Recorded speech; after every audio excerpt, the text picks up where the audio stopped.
আমাকে আখি তেমন গান গায় আমাকে ঠান্ডু কাহা খালি নিস্তা কয় আগে তো ফহিরা ছিল না এবারটা ফহির জন্মায় নাকি ফহির যখন হয় তখনই তো কয় আগে যদি ফহির হইতো তাহলে আগেই কইতো বাতে নইছে আগে ফহির হইছে পরে এজন্য আগে খালি বাতে না ছিল এখন ফহির বাতে নইছে তোমার জবাব হইছে না না না এটা থাকবো কে ফহির তো জন্মায় না ইয়া কামাই করা লাগে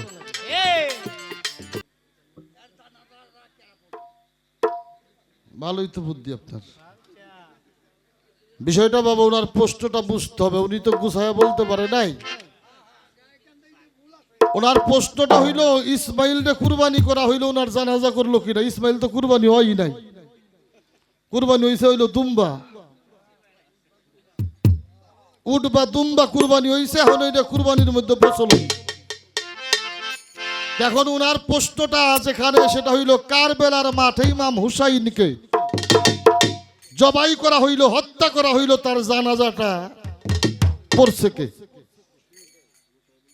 উনি প্রশ্নটা করবে আমাকে এইভাবে ইমাম হুসাইনকে কারবেলার মাঠে শহীদ করা হইল কতল করা হইল জবাই করা হইল ওনার জানাজাটা পড়ছে কে এখান থেকে আমি দুইটা বিষয় আপনাকে বলি আপনারা কিন্তু বিরক্ত হন না একটা বিষয় হচ্ছে আম্মা জানে খাদিজার বাড়ি আমার হুজুর পাক এবং আম্মা জান আয়েশা সিদ্দিকা দুইজন গেলেন মা ফাতেমা বসতে দিলেন হীরার উপরে একটি সুতা এনে ইমাম হুসাইন আমার হুজুর পাকের এক কানের মধ্যে বাঁধলেন মা আয়েশার এক কানের মধ্যে বাঁধলেন উনি মাঝখানে ধরে টানতেছেন আর ডেকে ডেকে বলতেছেন না না বুলু খেলাই বুলু খেলা বোঝেন এদেশে তাঁত বুনায় না দেখবেন দুইটা সুতার দুই পাশে দুইটা নেড়া বান্ধা থাকে থাকে না মেরা কয় মাঝখান দিয়ে মাকু চলে সুতা নিয়ে মাকু চলে না এদিক থেকে যখন টান দেয় তখন মাকুট এদিক থেকে এদিকে যায় এদিক থেকে যখন টান দেয় মাকুট এদিক থেকে এদিকে যায় এটা হইল বুলু খেলা ইমাম হুসাইন ডেকে ডেকে কয় না না বুলু খেলাই বুলু খেলাই ওনার মুখ মলিন হয়ে গেছে কেননা মানুষের দেহের মধ্যে কানটা খুব নরম জায়গা ব্যথা লাগে এক অবস্থায় উনি কানের মধ্যে হাত দিয়ে বলল না না ভাই ব্যথা লাগে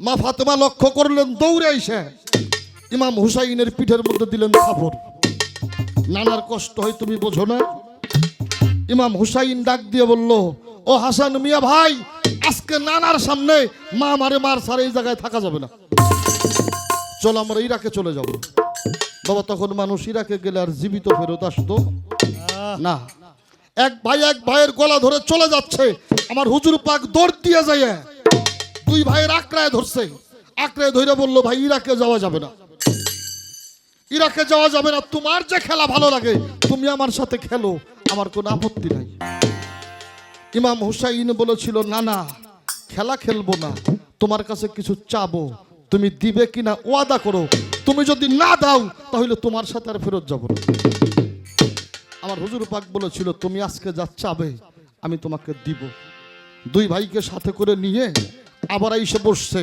ইমাম হুসাইন ডেকে ডেকে কয় না না তুমি কিন্তু কথা দিছো আমি যা চাই তুমি তা দেবে বলে হ্যাঁ বলে কি চাই জানো বলে কি চাও বলে তোমার উম্মতের মুক্তির জন্য আমার জন্য রক্ত মাখা মরণ হয় তোমার উম্মতের জন্য আমার জন্য রক্ত মাখা মরণ হয় আর আমার হুজুর পাক ইমাম হুসাইনকে জড়িয়ে ধরে চিৎকার দিয়ে বলেছিল আমি তোমার কাছ থেকে এটাই চেয়েছিলাম আর তোমার মৃত্যুতে প্রমাণ হয়ে যাবে কারা মুনাফিক আর কারা মুসলমান 22,000 3,000 শহীদ কারবেলার মাঠ এজিদের পক্ষে মানুষ 22,000 আর হুসাইনের পক্ষে ছিল 3,000 ইমাম হুসাইনকে যখন কতল করা হয় কারবেলার মাঠে ইমাম হুসাইন ডেকে ডেকে বলেছিল ওয়ালামা তাসমাউ আমি যা বলি তোমরা কি শোনো সবাই সেদিন ডেকে ডেকে বলেছিল আপনি মনে হয় সবার কানে মুখ লাগায় কথা বলছেন ইমাম হুসাইন ডেকে ডেকে বলছিল 22,000 মানুষকে উদ্দেশ্য করে তোমাদের মধ্যে কি একজনও মুসলমান নাই মাথায় টুপি দাড়ি পাগড়ি জুব্বা তোমাদের দেখে মনে হইতেছে তোমরা আমার নানার মহব্বতের মানুষ কিন্তু তোমাদের মধ্যে কি একজনও মুসলমান নাই একটা মানুষও সেদিন হাত উঠে স্বীকার করে না আমি মুসলমান।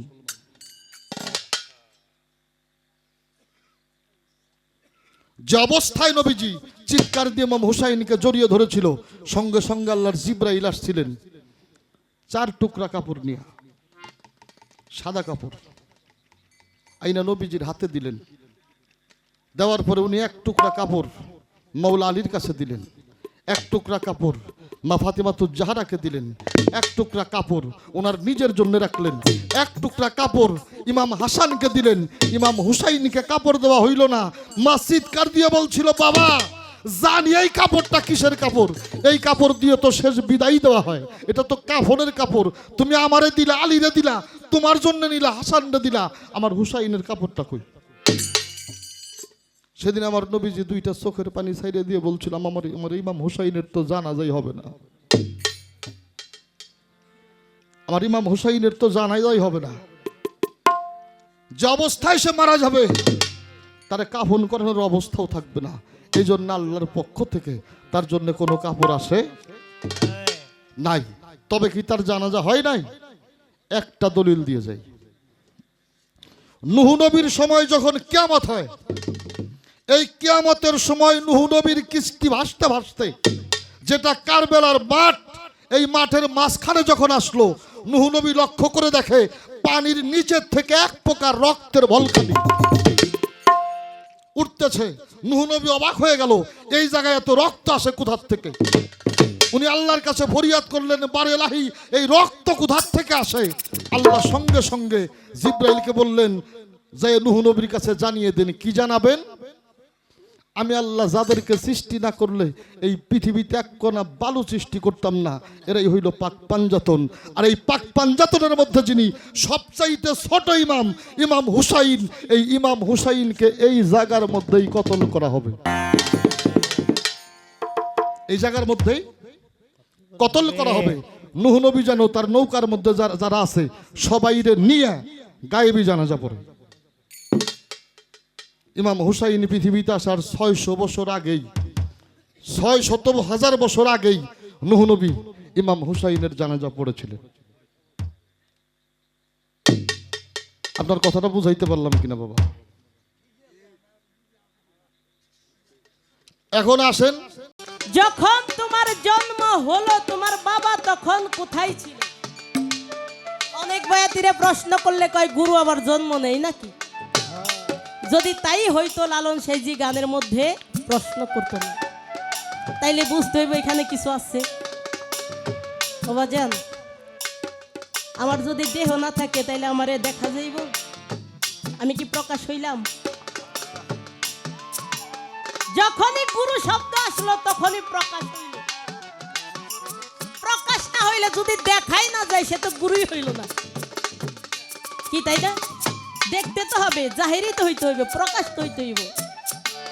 তাইলে যদি প্রকাশ হয় তাইলে অবশ্যই জন্ম আছে। এই কারণে লালন সাইজির এই গানের মধ্যে কিছু নিগুড় রহস্য আছে। ও দয়াল, যখন তোমার জন্ম হলো তোমার বাবা তখন কোথায় ছিল? কার সঙ্গে তোমার মায়ের যুগল হলো? বাবা যদি কাছে থাকে তাহলে তো বাবার সাথে হইলো, বাবা যদি দূরে থাকে তাহলে কার সঙ্গে তোমার মায়ের যুগল হলো? কে তোমায় জন্ম দিলে? এইখানে মূলত লালন সাইজি কি বুঝিয়েছে শুনি। তুমি মায়ের পালিত ছেলে, 2টি গর্ভে জন্ম নিলে, কার গর্ভেতে কয়দিন ছিলে? তোমার হায়াত মউত কে লিখিলে? মায়ের পালিত ছেলে থাকলে একটা পালক মাছে, 2টি গর্ভে জন্ম নিলে তাইলে 2টা গর্ভধারিণী মা আছে। আবার একটু জানার বিষয়, এই যে 3টা মায়ের কথা বলা হয়েছে, একজন পালক মা আর 2জন গর্ভধারিণী মা, তারা কারা? সুন্দর করে যদি একটু বুঝিয়ে দেন, এই কথার মাধ্যমে সৃষ্টির বিষয়গুলো আমরা অনেক কিছুই জানতে পারবো। খুব সুন্দর 2টি ধারা দিয়েছেন। আমরা যে কোনো পালাই করি না কেন, সর্বশেষ যে একটি ভাবের মধ্যে সে দাঁড়ায়, তা হলো গুরু ভক্তের ভাব। সেই শ্রেষ্ঠ 2টি ধারা দরবারের পক্ষ থেকে দিয়েছেন। আজকে আমার সাইডে যিনি আছেন বাংলাদেশের স্বনামধন্য গায়ক ফকির বাতেন সরকার, যেহেতু সর্বজ্ঞানে গুণান্বিত, সব দিকেই বয়সে জ্ঞানে গুণে সব দিকেই সিনিয়র পারসন, সেদিক থেকে লক্ষ্য করে ওনাকে রেখেছেন গুরুর ভূমিকায়। গুরু তো বাজান সবাই হইতে পারে না। গু শব্দের অর্থ হলো অন্ধকার, রু শব্দের অর্থ হলো রোশনাই। যিনি অন্ধকারকে আলোকিত করতে পারে তিনি হইল পরম গুরু। সেই গুরুর ভূমিকায় রেখেছেন আবার সেই দরদিকে। আমি যেহেতু একেবারেই পাপী নাদান, আমাকে রেখেছেন ভক্তের ভূমিকায়। যতটুকু সম্ভব ভক্তের ভূমিকা থেকে কিছু কথা গান রাখার চেষ্টা করব। তা আমাকে দরবারের সভাপতি যিনি, আমার সেই হানজুসা ফকিরের কনিষ্ঠ পুত্র বাবাজি জিন্নত আলী, আমাকে যেটা দিয়েছিল লিফলেট, ওইটার মধ্যে লেখা ছিল না। এই কারণে আমি নামটা বলতে পারি নাই, কারণ যিনি মধ্যমণি তার নাম না বললে তো সবাই হবে না। আবার সেই বাবাজি সভাপতি জিন্নত আলী চান, তার চরণে ভক্তি চুম্বন রাখি। এখানে বসা আছেন আমার শ্রদ্ধেয় মান্নান পীর সাহেব। আমি দেখে দেখে ভাবতেছি আসলে কি আমার সেই দরদি হবে না অন্য কেউ, ভাবতেছিলাম। পরে আমি জানতে পারলাম আসলেই আমার সেই দরদি। তার প্রতি ভক্তি চুম্বন রাখি, তার বন্ধু মহল যারা সকলের প্রতি সালাম রাখি। সাধু শাস্ত্রে বলে যশ পরকা নাস্তি তস্য শাশ্বত কিংকরতি, রচনায় বেদবিহীন আনাচ্য বাচলন কঙ্গং ডিঙ্গ মহিমা বন্দে প্রেমানন্দে মাধব। একজন অন্ধ সেও দেখতে পারে, একজন বুবাও কথা বলতে পারে, একজন খোরাও একটু একটু করে পাহাড় লঙ্ঘন করতে পারে, যদি তার প্রতি কোনো সাধুগুরু বৈষ্ণবের কৃপা দৃষ্টি থাকে। আজকে তো আমি গান গাইতে পারবো না, যদি আপনাদের কৃপা দৃষ্টি আমার উপর থাকে কিছু কথা কিছু গান রাখার চেষ্টা করব। কারণ এখানে যখন গান হয়, আমার সুলতান ভাই আমি জিজ্ঞাসা করি গান কার সাথে, কই ওইটা আপনার বলতে হইব না। বর্তমান যুগে 3 জন শিল্পী যদি থাকে, একজন তার মধ্যে বাইরে। আমি কই নামটা একটু বললেন, আমার তো ভয়ই লাগতেছে কে নাকি। অনেক অনুরোধের পরে কই ফকির বাতেন সরকার, তখন একটু শান্তি পাইলাম। যাক, ভাইরাল হোক আর 3 জনের মধ্যে একজন হোক, আমার তো চেনা জানা। কারণ একই শ্রেণীতে যদি আপনি পড়েন, একই কলেজে যদি পড়েন, একই ভার্সিটি থেকে যদি বের হন, একজন কিন্তু ম্যাজিস্ট্রেট হয়ে যায়, আর একজন কিন্তু সাধারণ একটা জব করতে পারে, কি পারে না। তাইলে যিনি ম্যাজিস্ট্রেট হয়ে যায়, ওই সাধারণ একটা চাকরি করে, তার কাছে কিন্তু ম্যাজিস্ট্রেট মনে হবে না, মনে হবে ও আমার বন্ধু। তো যখন নামটা বলছে তখন সাহস পাইছে, আগে একটু ভয় পাইছিলাম। আর যাক, ভয়ও যদি পাই, পালা কিন্তু দিছে একেবারে কায়দা মতো। কারণ বাংলাদেশের মধ্যে 3 জনের মধ্যে একজন যদি থাকে, তাইলে অবশ্যই তার কাছে অনেক কিছু আমরা জানতে পারবো, শিখতে পারবো। এখানে অনেকেই আছে যে এখনো গুরু ধরতে হবে কেন এইটাই জানে না। কি জানে না? জানে না। এমন অনেকেই আছে যেটা মানেই না, জানবো তো দূরের কথা, এটা মানেই না যে গুরু ধরতে হইব। সুফিবাদী মানে না, তরিকতি বিশ্বাস করে না, এরকম আছে না? আপনারা অনেকেই পালা গান শোনেন, অনেকে আবার গুরু শিষ্য বা গুরু ভক্ত পালা দিলেই কয় জায়গা হয়ে গেছে। কারণ যেখানে এই পালাটা দেয় সবার একটা অনীহা, যে যেখানে যে গুরু ভক্ত পালা দেয় এইটার মধ্যে কি, কিন্তু সকল বিষয় তো এইটার মধ্যেই। একজন মানুষ হইতে গেলে এই তরিকতের মধ্যে কি আছে তা জানতে গেলেই গুরু ভক্তের বিষয়টা জানতে হবে। অনেকেই গুরু ভক্ত পালা শোনেন, কিন্তু আজকে যা জিজ্ঞাসা করব আমি মনে করব যে এখান থেকে কিছু বোঝার আছে, শেখার আছে। কারণ গুরু কেন ধরবো, কেন ধরতে হয়? আল্লাহর বাণী কি? আল কুরআন। আর রাসূলের বাণী কি? আল হাদিস। তাই তো বলা হয়, তাই না? তো এখানে দেখা যায় গুরু যে ধরতে হবে, আমরা যারা ইসলাম ধর্মের কোরআনের মধ্যে যদি না দেখাতে পারি বা না থাকে, তাইলে কিন্তু ইসলাম ধর্মের অনেকে এটা বিশ্বাস করে না বা করতে চায় না। তাইলে এটা জানা দরকার আছে না, যে আমাদের যে প্রত্যেকের বায়াত গ্রহণ করতে হবে, মুর্শিদের কাছে আত্মসমর্পণ হতে হবে, গুরু ধরতে হবে, এটা জানতে হবে। গুরু ধরতে গেলে একটা তরিকতে চলতে হবে, কি বাজান, তাই না? যে কোনো একটা তরিকার অন্তর্ভুক্ত হতে হবে। এশিয়া মহাদেশ তথা সারা পৃথিবীতে এখন অনেক তরিকতের সৃষ্টি হয়েছে, তরিকার সৃষ্টি হয়েছে। যেরকম আমাদের এই এশিয়া মহাদেশে বেশি প্রচলন কি আপনার হলো কাদরিয়া, সিস্তিয়া, নকশাবন্দিয়া, মুজাদ্দাদিয়া, আবার একটা আছে ওয়াসিয়া। হ্যাঁ, ওয়াসিয়া। এই যে তরিকতগুলো, এগুলোই কিন্তু আমাদের এশিয়া মহাদেশে প্রচলন বেশি, প্রচলিত বেশি। এখান থেকে আমি একটা গান গাবো পরে, ফকরি লালন সাইজির গান ব্যতীত একটা কথা জিজ্ঞাসা করে যাই। কারণ এই যে বলছি অনেক বছর পরে দেখা, তিনজনের একজন থাকলে অবশ্যই জানতে পারবো। এই তরিকত আমার দয়াল নবীজি তিনি যে তরিকা প্রচার করলেন তার নাম আপনারা অনেকেই জানেন, মুহাম্মদিয়া তরিকা। কি বাজান, তাই না? এই মুহাম্মদিয়া তরিকা দিয়ে গেলেন কার কাছে? খলিফা বানালেন নবীজি কাকে?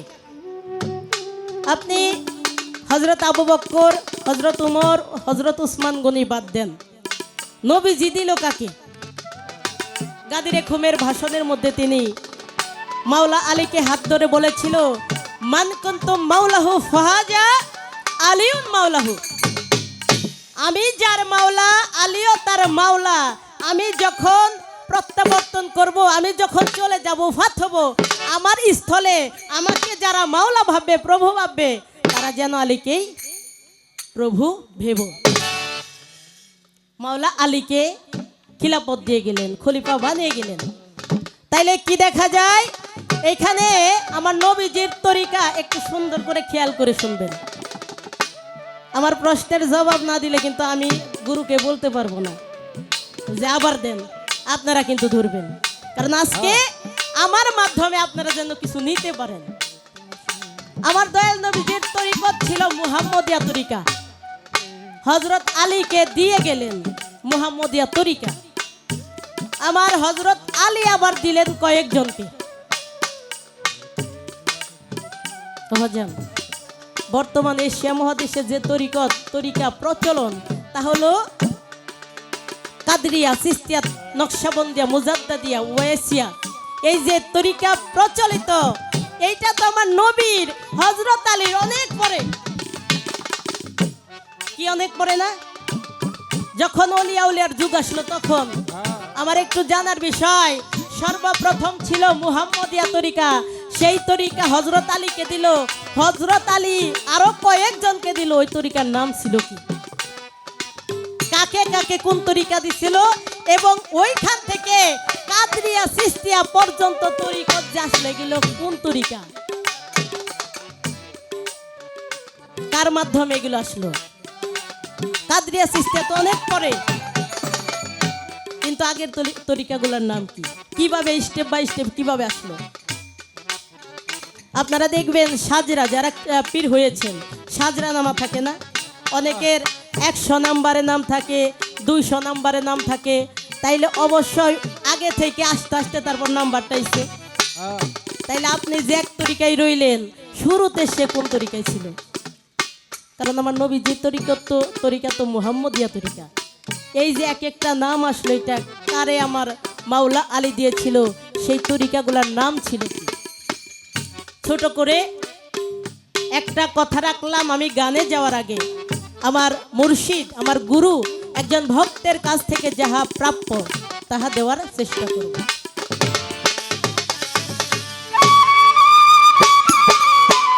উভয় শিল্পীর ব্যক্তিগত ভাব বন্ধনা প্রার্থনা যার যেমনটা ভালো লাগা ছিল শেষ করার পরে কর্তাপক্ষের আয়োজন আজকের পালা গুরু আর ভক্ত।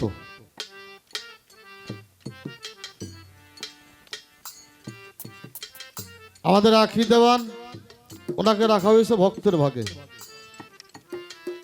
আমাকে রাখা হয়েছে গুরু ভাগে। প্রথমে যে কথাটা বলবো বাবা, আজকে যারাই দরবারে আসছি, কেউ জয়নাল চাঁদের আশেক, তাই না? কেউ আঞ্জু শাহ-ফকিরের আশেক, কেউ জুলহাস চাঁদের আশেক, কেউ দয়াল ইনুজ চাঁদের আশেক।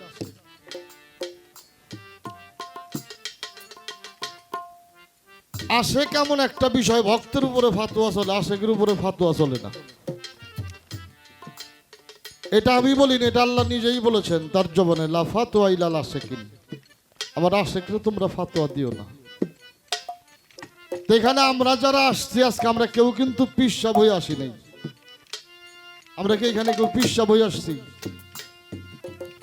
এখানে যারা আসছি সবাই আশেক হয়ে আসছি, ভক্ত হয়ে আসছি, শিষ্য হয়ে আসছি। আমিও তার বাহিরে না।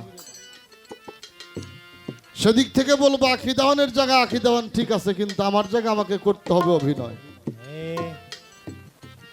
কার অভিনয় করতে হবে? আমার আঞ্জু বাবার অভিনয় করতে হবে, আমার জুলহাস চাঁদের অভিনয় করতে হবে। দয়া দু আশীর্বাদ সকলের কাছেই কামনা করি, তাদের হয়ে যেন দুই চারটি কথা তারাই আমার মুখ দিয়ে বলায়। এই আশীষ দরবারে রেখে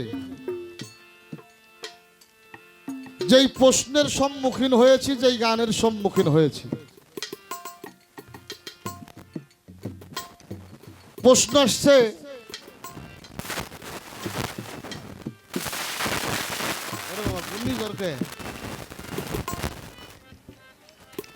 নাও থামছে, আমার নবীর তরিকা,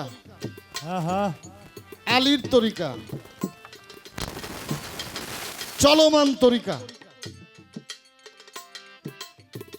এই বিষয়গুলো নিয়ে তারা আমার কাছে একটা প্রশ্ন। তো একটা কথা বলছে মুহাম্মাদিয়া তরিকা, এখানে আমার কোনো কথা না, কথাটা সেই জায়গা আমাদেরকে আগে তরিকার সম্বন্ধে জানতে হবে। রসুলের তরিকাটা কি? রসুলের তরিকাটা কি, এই বিষয়টা আমরা জানি কিনা? যারা খেলাফত প্রাপ্ত মাশায়েখ, যাদের খেলাফতের সাজরা আছে, যখন সাজরা পাঠ করা হয়, যে যখন সাজরা পাঠ করে, এই সাজদার মধ্যে যতগুলি অলিদের নাম আসছে আল্লাহ রসুল, মা ফাতেমা, হাসান, হুসাইন, মাওলা আলীর থেকে, লক্ষ্য করে দেখবেন যখন সাজরা পাঠ হয় তখন প্রত্যেকটা নামের আগে বলতে হয় বার হককে এলাহি, বার হককে এলাহি। এই বার হককে এলাহি, এইটা হইল আমার রসুলের তরিকা। বার হককে এলাহি, এটা হইল রসুলের তরিকা। এই রসুলের তরিকায় যত সাজরার পীর মুর্শিদ আছে, এই জন্য প্রত্যেকটা নামের আগে বলতে হয় বার হককে এলাহি। মাওলা আলীর তরিকাটা কি? মাওলা আলীর তরিকাটা কি? মাওলা আলীর তরিকা হইল হক হায়দারি। মাওলা আলীর তরিকাটা হইল হক হায়দারি। আসেন, ইমাম হাসান, ইমাম হুসাইন, ইমাম হাসান এবং ইমাম হুসাইন। এখন ইমাম হাসানের তরিকাটা কি, হুসাইনের তরিকাটা কি? তরিকায়ে আবরার, এটা হইল হাসানের তরিকা। তরিকায়ে আখিরার, এটা হইল ইমাম হুসাইনের তরিকা। আর মাওলা আলীর সাজরা সিঁড়িতে যেই তরিকা চলমান, এই যে আমরা যারা বেলায়েতের পীর মুর্শিদ, এই তরিকার নাম কি? এ বিষয়ে আমাদের অভিজ্ঞতা কতটুকু? এই তরিকাটার নাম হইল তরিকায়ে সব্বর। তরিকায়ে সবর। এই জন্য মাওলা আলীর এক নাম আছে, সবুরে জামিল। এই তরিকাটা হচ্ছে চলমান। আল্লাহর রসুল থেকে মাওলা আলী, হাসান, হুসাইন। ইমাম হাসান হুসাইনের তরিকার দরজা যে যার সীমাবদ্ধতা। কেননা আমরা জানি 20 পানে এবং শহীদ কারবেলায় দুইজনের সমাধি। কি দুইজনের সমাধি? যার ধারাটা চালু, এইটা হইল মাওলা আলীর ধারা। এই মাওলা আলীর থেকে খেলাফত প্রাপ্ত যারা, এরা হইল হাসান বসরি, হাসান বসরি রহমতুল্লাহ। এই হাসান বসরির থেকে আসছে হইল দুইজন ব্যক্তি। একজন ব্যক্তির নাম হইল কুমাইল বিন জাইদ, যার থেকে আসছে কাদরিয়া তরিকা। এর খানদান হইল 9টা। কাদরিয়া তরিকার খানদান কয়টা কইলাম বাবা? 9টা। বর্তমানে যারা কাদরিয়া তরিকার মধ্যে আছেন তারা জানেন বর্তমান কাদরিয়া তরিকার খানওয়াদা হইল 3টে। তাহলে নাই কয়টা? 6টা। মোজাদ্দাদিয়া, নকশবন্দিয়া, এই 2টা তরিকা আসছে কাদরিয়া তরিকার থেকে। এই 2 তরিকার মধ্যে কাদরিয়া তরিকার 6 খানদান বাটোয়ারা হয়েছে। এখনো কাদরিয়ার মধ্যে 3 খানদান আছে। আর একজন হইল হাবিব আজমি রহমতুল্লাহ, যার থেকে আসছে চিশতিয়া তরিকা। এই চিশতিয়া তরিকার খানওয়াদা হইল 5টা। এই তরিকার মধ্যে কোনো ভাগ বাটোয়ারা হয় নাই। এখনো চিশতিয়ার 5 খানদানই আছে। মাওলা আলীর থেকে আরেকটা তরিকার প্রকাশ, আরেকটা তরিকা মাওলা আলী দিয়েছেন। এই তরিকার নাম হইল করণিয়া। যেই তরিকাটা উনি দিয়েছিলেন পাগল ওয়াইস আল কারানি রহমতুল্লাহ। তো এটা নিয়ে মতান্তর আছে, এটা নিয়ে বিভেদ আছে। তাহলে আমরা এই চিশতিয়া, নকশবন্দিয়া, কাদরিয়া, মোজাদ্দাদিয়া, এই তরিকা, এই নামগুলি ভাগ হয়ে আসছে হাসান বসরির পরের থেকে। মাওলা আলীর সময় ছিল এটা সবর। মাওলা আলী যখন তরিকতের মধ্যে ছিলেন তখন ছিল হক হায়দারি। আমার রসুল যখন ছিলেন তখন ছিল বার হককে এলাহি।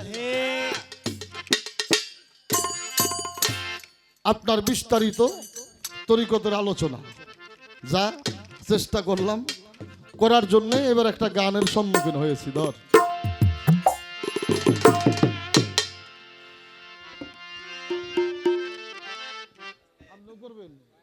করেন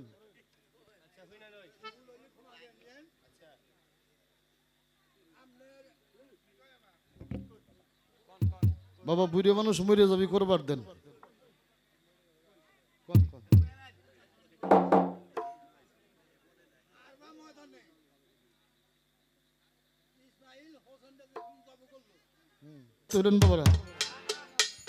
তার গানের মধ্যে তোমার সৃষ্টি করছে কে? তোমার মাকে, তোমার পালিত মাকে। মোট কথা মিলে তুমি যে গুরু। লালন ফকির কি বুঝাইতে চাইলো সেটা তো লালন ফকিরের চাইতে ভালো কেউ জানে না। জানে কি? কিন্তু আমরা যদি গুরু বুঝি তাহলে গুরু বলতে যা বুঝি তা কোনো ব্যক্তি না। গুরু কোনো ব্যক্তি না, গুরু হইল একটা শক্তি। কার শক্তি? এটা খোদাই শক্তি, খোদার খুদ শক্তি, খোদার গুরুত্বপূর্ণ শক্তি। এই যে বাল্ব জ্বলছে বাবা, এখানে বাল্ব জ্বলছে না? আচ্ছা, এই তার দিয়ে কারেন্ট আসছে, তাই আসছে না? তার দিয়ে কারেন্ট আসছে, এই জন্যে এই নেগেটিভ পজিটিভ যখন অ্যাড হয়েছে তখন এই বাল্বের মধ্যে আলো জ্বলছে, তাই জ্বলছে না? আলোটা জ্বলছে কিসে? কারেন্টে। আচ্ছা বাবা, আমরা আলো দেখতেছি, আলোটা কারেন্ট থেকে জ্বলছে। আমরা কেউ কারেন্ট দেখছি? আমরা কেউ কারেন্ট দেখছি? আমরা কিন্তু কারেন্ট দেখি না। এই জন্যে গহসা বাবার একটা গান আছে, তারের মাঝে রয় গোপনে শক্তি যাহার বেসমার, ইলেকট্রিক তার দেখেছো, কারেন্ট দেখো নাই তাহার। কারেন্ট যখন থাকে তারে কেউ না তারে ধরতে পারে, হাত দিলেই তারের পরে দেখবি কত শক্তি তার।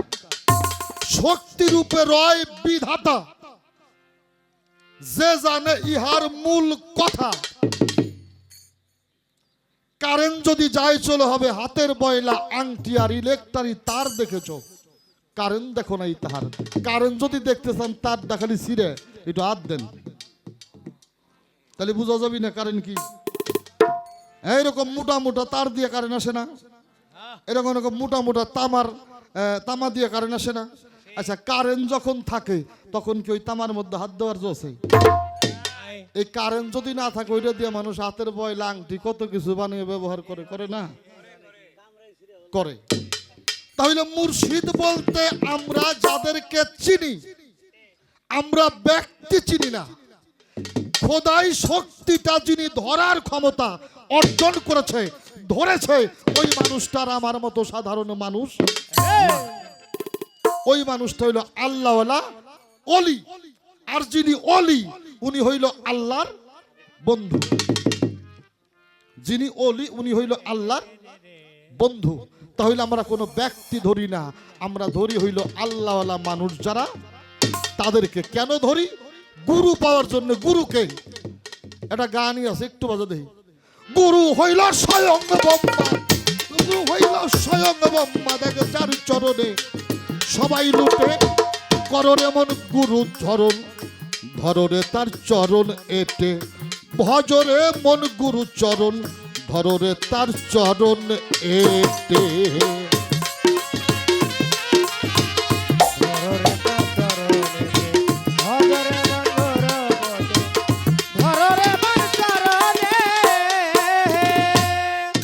তাহলে মানুষ গুরু না, মানুষ গুরু না।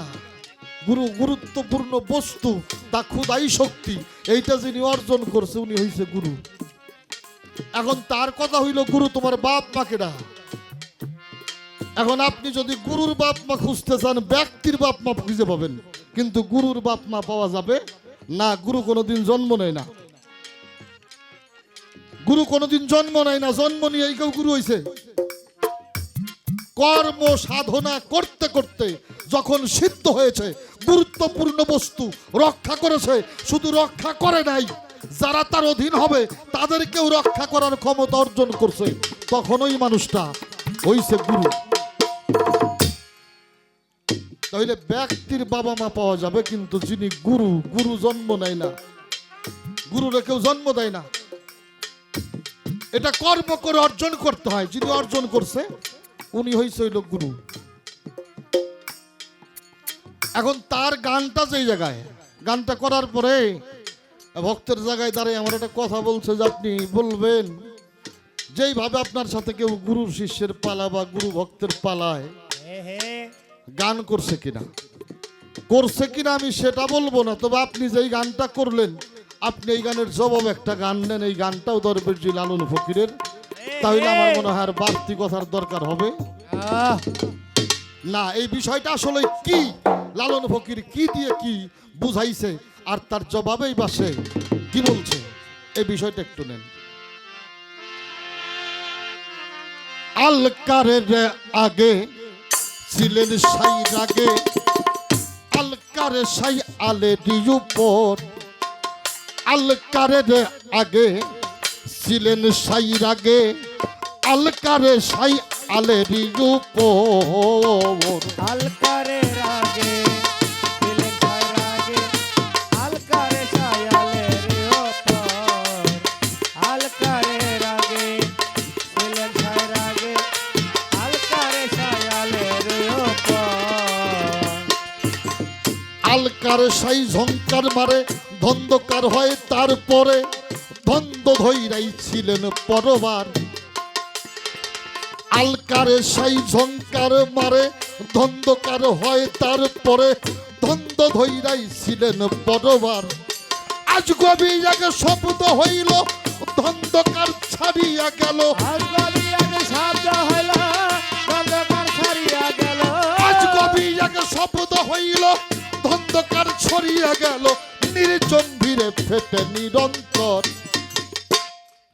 আলকারের আগে ছিলেন সাইর আগে আলকারে সাই আলেরই উপর আলকারে রাগে ছিলেন সাইর আগে আলকারে সায়ালের ওপর আলকারে রাগে ছিলেন সাইর আগে আলকারে সায়ালের ওপর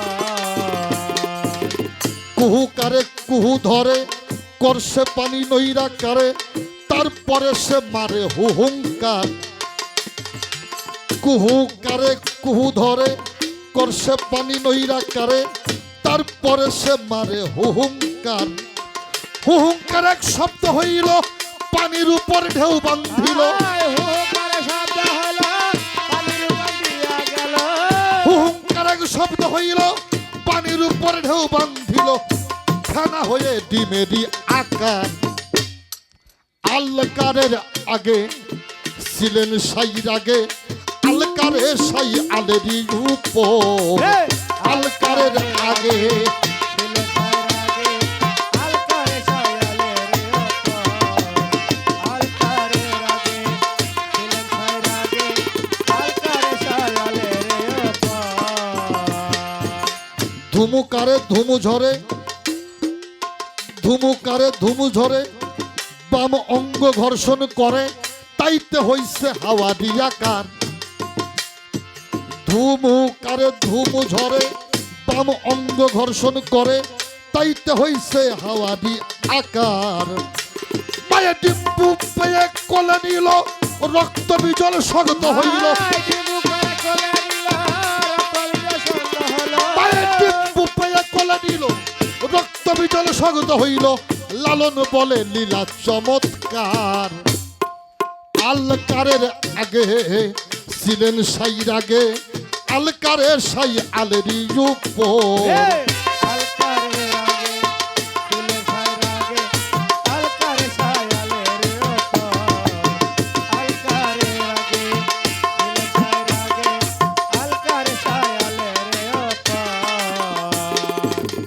এখন এই গান আমরা কতটুকু বুঝলাম বাবা প্রশ্ন হচ্ছে গানটা আমরা কতটুকু বুঝলাম আল্লাহ কার গর্ভে ছিলেন তার পালিত মাই বা কে ছিল এরকম কিছু আলোচনাই তো গানটার মধ্যে আসছে তাই আসছে না এই দেখেন এই গানের মধ্যে সাধক লেখলেন কি আলকারে সাই ঝংকার মারে ধন্দকার হয় তারপরে ধন্দকার মানে কোনো আকার ছিল না ধান্দা ধইরা এটাকে একটা গর্ভ বোঝানো হয়েছে সেখানে আল্লাহ একাই ছিলেন তার সাথে আর কেউ ছিল না আলকারে ঝংকার মারে ধন্দকার হয় তারপরে ধন্দ ধরে ছিলেন পরবার আজগবি এক শব্দ হইল ধন্দকার ছাড়িয়া গেল নির্জম্বিরে ফেটে হইল নিরন্তর কুহুকারে কুহু ধরে করে সে পানি নইরা করে তারপরে সে মারে হুহুঙ্কার হুহুঙ্কার এক শব্দ হইল পানির উপরে ঢেউ বান্ধিল ঢেউ বান্ধ হইল ফেনারি আকার ধুমুকারে ধুমু ঝরে বাম অঙ্গ ঘর্ষণ করে তাইতে হইল মায়েরই আকার মায়ে ডিম্বু পেয়ে কোলে নিল মায়ে ডিম্বু পেয়ে কোলে নিল রক্ত বিজল শক্ত হইল সাইজি লালন কয় তোর লীলা চমৎকার তার এই গানের ভাষা বুঝতে গেলে সাইজির যে আল্লাহর যে নিগুর রহস্য এগুলি বোঝা দরকার আর একটা জায়গা থেকে যদি ছোট্ট একটু ব্যাখ্যা করতে চাই তাহলে আর একটা গানের মধ্যে আস তবে এই গানটা লালনের দরবেশজি লালন ফকিরেরও কমপক্ষে 250 থেকে 300 বছর আগের একজন মহাজনের আপনারই আসক বেগে আগো মেছিলেন তিনি ওরে আপনার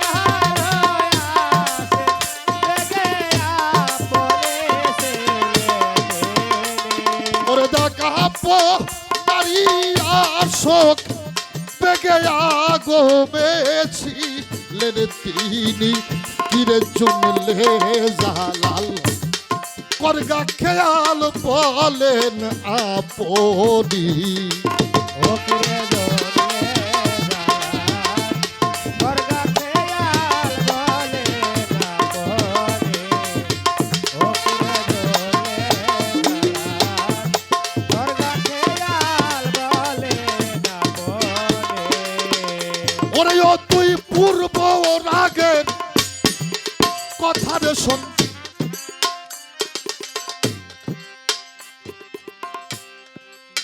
ভক্তের কাছে আমার একটা চাও আছে গান আপনি এই জায়গা থেকে গুরু আর ভক্ত করেন আমার সমস্যা না, আমি একটা অনুরোধ করব এর পরের গানটা যেন নিচে না আসে। হে হে কি বাবারা,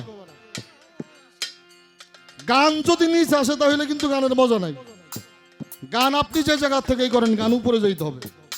অবশ্যই যেই জায়গা থেকে গান করছেন এর পরে আর একটা গান এর উপর থেকে যদি গায়ে পড়েন তাহলে আপনার আমি একটু পরে ভক্তি করুন। ওরে ও তুই পূর্ব রাগের কথা রে শোন, অন্ধকারের আগে ছিল দেখ না আলী পে মিলন। ওরে ওই দেখ আলী পে হয় আলের সৃজন জানে তা সাধু জ্ঞানী।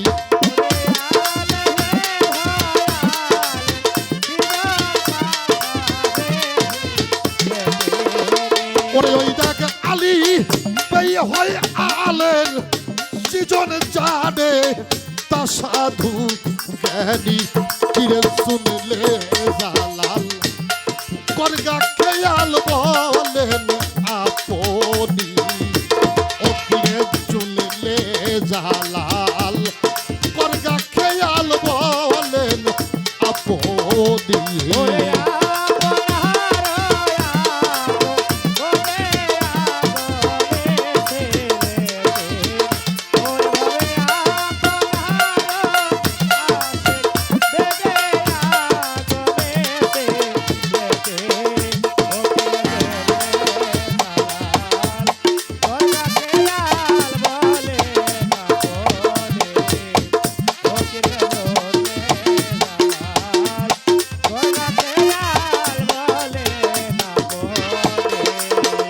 ওরে দেখেন না রে তেনি আর নিরেতেই নূর হয় ৭০,০০০ পর্দার আর একটা ডিম্পুর আকারে রয়।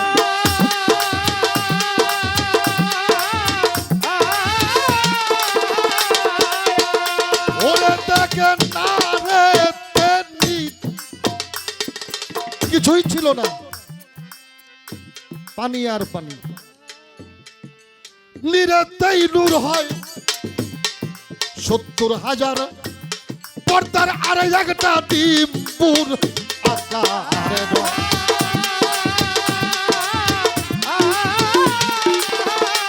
ওরে সেদিন নারী আসে পরে দেখ ডিম্পু গলেই হয় পানি।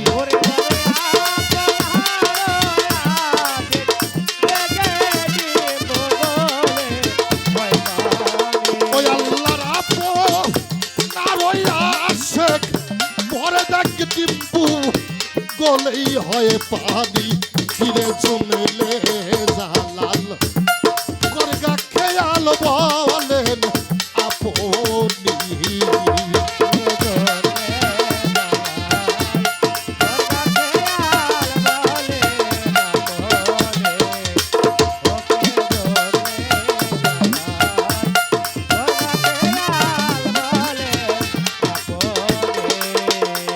ওরে ওই দিন মেহের সাদ কয় হিরু গোসাই তুমি আসাও কোন তালে।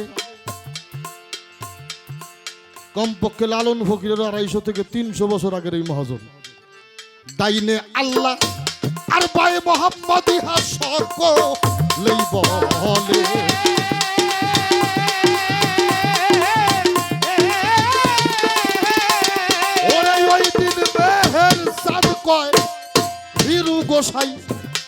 তুমি আসাও কোন তালে তাইনে আল্লাহ আর তাই মোহাম্মদ ইহার সকলেই বলে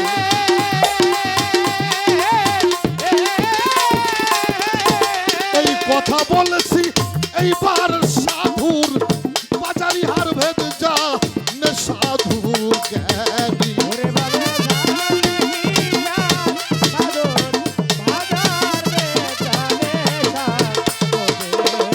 এই কথা বলেছি এইবার সাধুর বাজারি হার ভেদ জানে সাধু জ্ঞানী তীরে চুনলে জালাল করগা খেয়াল বলেন আপনি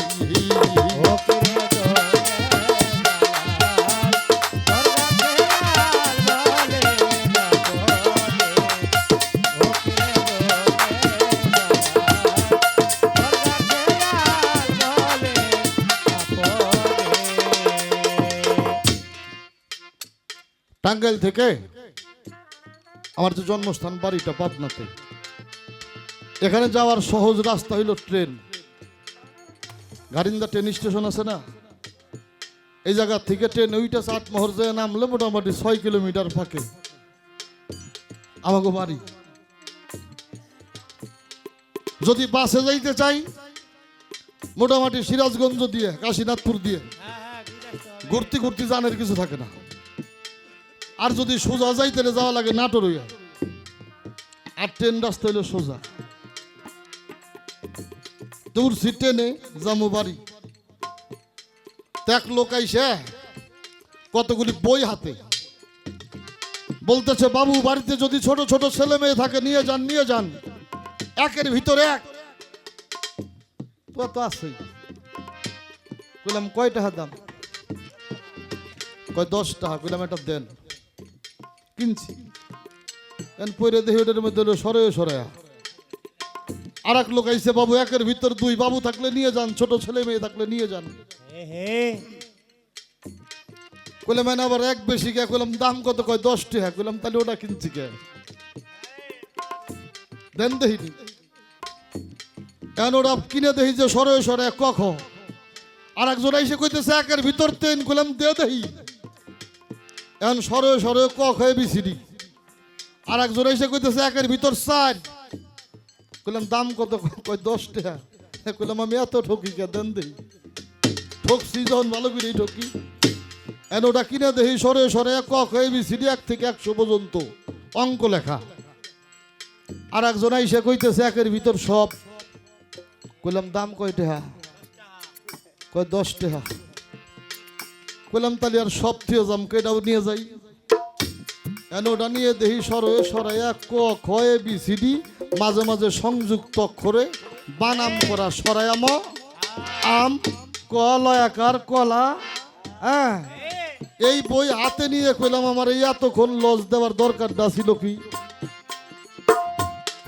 এই কথা বলার একটি মাত্র কারণটা হইল অন্ধকার ধন্ধকার কুহাকার নৈরাকারের মধ্যে যখন পাক পাঞ্জাতন ডিম্ব আকার এই ডিমের খোসাই ছিল মা ফাতেমা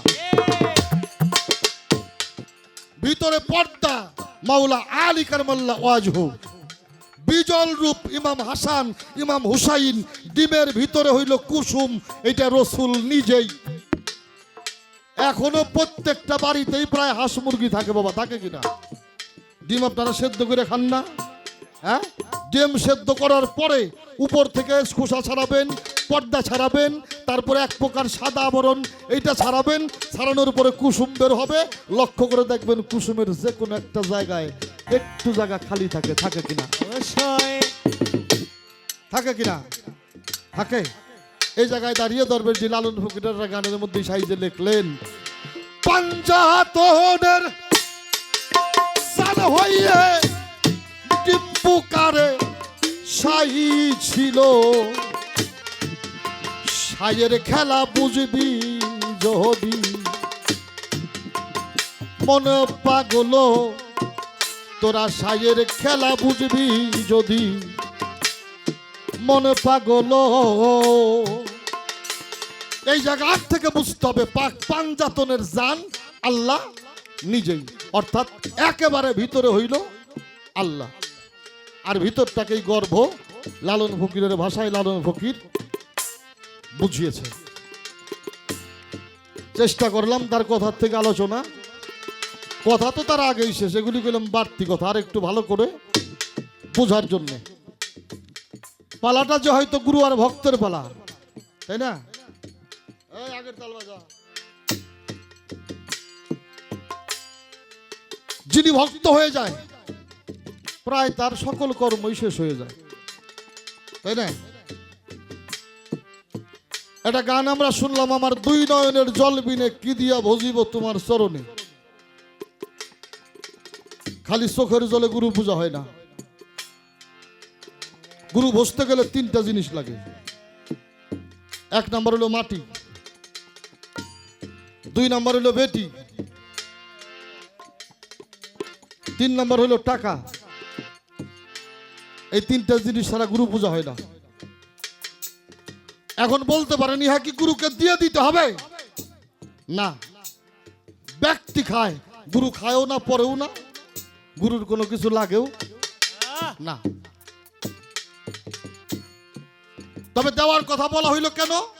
যারা গুরু ধরছেন এই তিনটা বিষয় গুরুচরণ উৎসর্গ করে দেবেন। তার ভিতরে যেন বিন্দু পরিমাণ মাটির লোভ না থাকে। ভাই ভাই খুন করে মাটির জন্য, করে কিনা? হ্যাঁ, এক ভাইরে মারলে আর এক ভাই যদি শোনে, জান থাকার না যায়, পরের মাথায় বাড়ি দেয়। আর ওই ভাই একটু জাগার জন্য ভাইরে খুন করে, করে কিনা?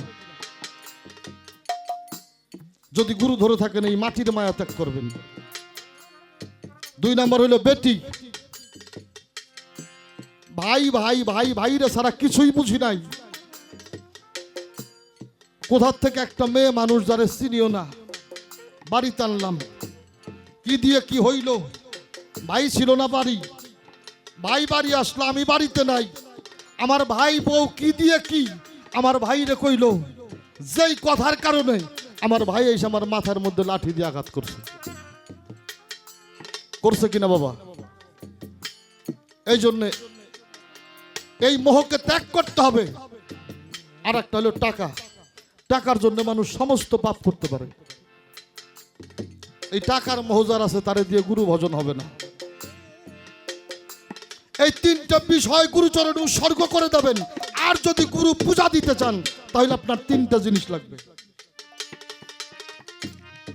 এক নাম্বার হলো ফুল, দুই নাম্বার হলো ফল, আর তিন নাম্বার হলো জল। এই তিনটা বস্তু ছাড়া কোনোদিন গুরু পূজা হয় না। এখন এরকম কথা আসতে পারে, কোন গাছের ফুল? ফুলের তো অভাব নাই, আছে না? ফুল যে গাছেরই হোক। আচ্ছা বাবা, ফুল পবিত্র না অপবিত্র? ফুল পবিত্র। আপনি যখন প্রিয় মুর্শিদের হাতে হাত দিয়ে বায়াত গ্রহণ করছেন, আপনার মুর্শিদ আপনার অজু করায় নাই? অজু করছেন কিনা? অজু করে সামনে যেয়ে বসছেন, বসার পরে উনি বলছে, এই যে অজু কইরা আমার সামনে এসে বসলি, প্রথমে কি করলি? হাত ধুইলি। ধুই নাই? এই হাত দিয়ে যেন আর কোনোদিন কোনো পাপ না হয়। মুখ ধুইলি, এই মুখ দিয়ে যেন কোনোদিন আর বাজে কথা, কুকথা, মন্দ কথা, যা আল্লাহ পছন্দ করে না তা যেন না হয়। কি বাবা? নাক ধুইলি, একটি শ্বাস প্রশ্বাস যেন আল্লাহর নাম ছাড়া আর ফেলিস না। মাথা মাসহ করলি, সদা সর্বদা ক্ষুধার চিন্তা ছাড়া, গুরু চিন্তা ছাড়া কোনো বাজে চিন্তা যেন তোর মাথায় বসবাস না করে। পাও ধুইলি, এই পাও যেন আর কোনোদিন কুপথে না চলে। গুরু যতগুলি আদেশ আমাকে করলো, এই আদেশগুলো যদি আমি পালন করি, আমি মানুষটা পবিত্র না অপবিত্র? যেই মানুষটা নিজে পবিত্র ওই মানুষটা ফুলের মতো নিষ্পাপ, আর এই নিষ্পাপ দেহজার এই মানুষটারে দিয়ে এই গুরু পূজা হবে। বাপ মার হুকুম হইল ফরজ, আল্লাহর হুকুম ফরজ, নবীর হুকুম সুন্নত, পীরের হুকুম হইল ফরজ আইন বা দায়মি ফরজ।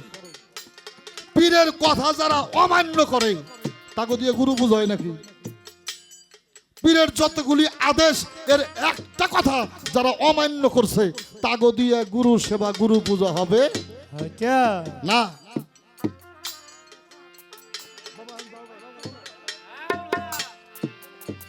যাওগা যাওগা, আবার পরে করে নি যাও, আবার যাওগা বাবা, পরে করে নি যাও, যাও জ্বালাইও না, যাও।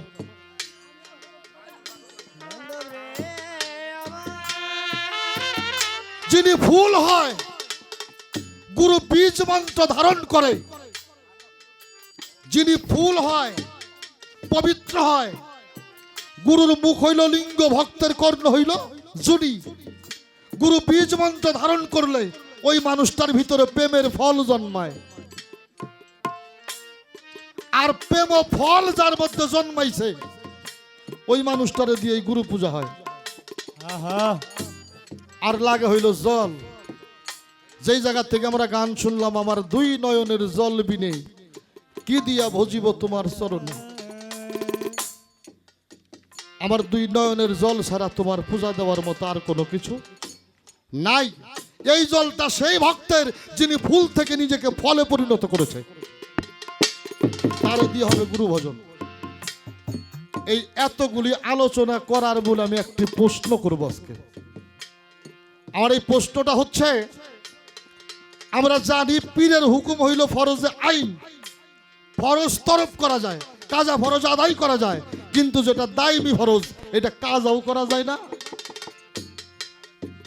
এটা যখন বলা হয় তখনই করতে হবে, যতটুকু সময় দেয় এতটুকু সময়ের মধ্যে।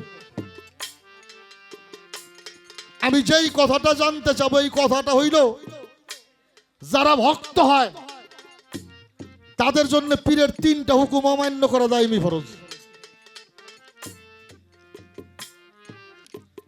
ওই যে কইছে, আমি যা কইছি এই জায়গা থেকে শুরু করছে কিনা, আর আমি যে প্রশ্ন করি আপনারা কেউ জীবনে করছে কিনা, একটু দাঁড়িয়ে জবাবগুলি দেবেন। পীরের হুকুম দায়মি ফরজ বটে, কিন্তু পীরের তিনটা হুকুম অমান্য করা দায়মি ফরজ। এই তিনটা হুকুম যার জীবনে অমান্য করতে পারে নাই ওই মানুষটা ভক্তের কাতারে দাঁড়াইতে পারে নাই। আমার একটু জানা দরকার, পীরের যেই তিনটা হুকুম অমান্য করলে ভক্ত হওয়া যায়, এই তিনটা হুকুম কি? এই বিষয়টা নিয়ে যেন একটু আলোচনা আমাদের মধ্যে আসে। গান গা আলকারে সায়ালে রে ওতো আলকারে রাগে ভাই রাগে আলকারে সায়ালে রে ওতো আপনার আসক দেখে আগমেছি লিমতিনি ওকিরে জুনলে জালাল করগা খেয়াল বলেন আপনি ওকিরে জুনলে জালাল করগা খেয়াল বলেন আপনি ওকিরে জুনলে জালাল করগা খেয়াল। আমি তো বই পুরো আমাকে আশি তেমন গান গায়, আমাকে ঠান্ডু কাহা খালি নিস্তা কয়। আগে তো ফহিরা ছিল না, এবারটা ফহির জন্মায় নাকি? ফহির যখন হয় তখনই তো কয়। আগে যদি ফহির হইতো তাহলে আগেই কইতো। বাতেন হইছে আগে, ফহির হইছে পরে। হ্যাঁ হ্যাঁ এই জন্য আগে খালি বাতেন আছিল, আর এখন ফহির বাতেন হইছে। তোমার জবাব হইছে না? না না, এটা থাকবো কে, ফহির তো জন্মায় না, ইয়া কামাই করা লাগে। হয়তো কামাই করা হইছে, যদি নাও কামাই হয়। আচ্ছা বাবা, একটা মানুষ যদি, একটা মানুষের কাছে যদি 10টা টেহা থাকে, ওই 10টা টেহা আমার যদি দিয়ে কয় 10টা তোরে দিয়ে দিলাম, ওই টাকা দিয়ে আমি যা ইচ্ছা করতে পারি না? তো বেটা এটা ফকির খুব বানিয়ে দিছে, বাতেন আসিল বাতেন হয়ে গেছে ফকির, এটা নিয়ে তুমি এত চিল্লাইতেই যাও কেন? ভালো হয়ে যাও। ওরে